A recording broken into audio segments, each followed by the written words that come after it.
دوستان عزیز، ایده های سنتوده، سلام و درود به کل هموطنان. این برنامه مخصوص برای همه برادرای دهه سنتوده می شود. یک خانه فروشی در اینجا در گلستان قرار داریم، کوچه مرکزی گلستان.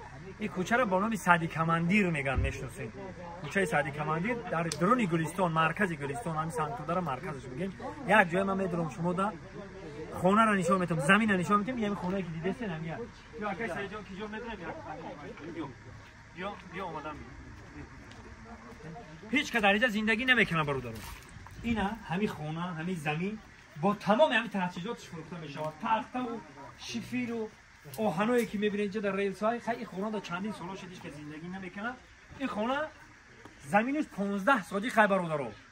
15 سادی بیا اینجا اومدم، اینجا اومدم 15 سادی خیلی میتونن که خریداری کنین. این خونه رو چپه میکنه، ای سرخونه میسازی. خیلی خونه در همین سیوب داریم. خلاصه این خونه رو وقتی که چپه میکنی، خلاصه این خونه رو چپه میکنی. خونه هم در حالت مقصد که زندگی میتونی که بخری، بیا یک تازه دو درو کنی زندگی کنی، بعد خونه تا بدوزی میشه. خیلی یک چهارمغز دو چهارمغز داره، هر سال 6 7 قبچه چهارمغز میگیرن. 15 سعودی خیلی برادرای عزیز. خیلی نبینین که زندگی نمیکنه، همین حالت میشه.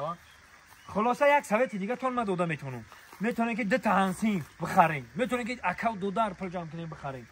به نرخ ارزان معامله خوب کنین. این رقماشون هست، زنگ بزنین معامله خوب کنین. اینا برادرای خوبن، معامله با برادرای با معامله ارزان میکنن، میتونن که دو کاسیده بگیرین تقسیم کنین، ای بینش دو دروازه میشه. در کالونی به هزار کشات خوشروه خونه میندازین، دو بولاک میکنین، زندگی کردن میگیرین. این اینجا آهن پوهانو هم میگه همین تمام تجربات خاطر نمیشه میگه. اینجا هم پروگو آهن چی میگن اینا؟ شوله همه چی هست. خلاصه ایگه برادرای عزیز، 15 سوت زمین در گلستان با بچه‌ای که سنتودن بسیار خودشون میدونن. خیلی ما یک رکلام کنیم که تستر بفهمین و تستر بیاین خریداری کنین. اینا فروشی سعی گپ یک معامله خوب میکنین.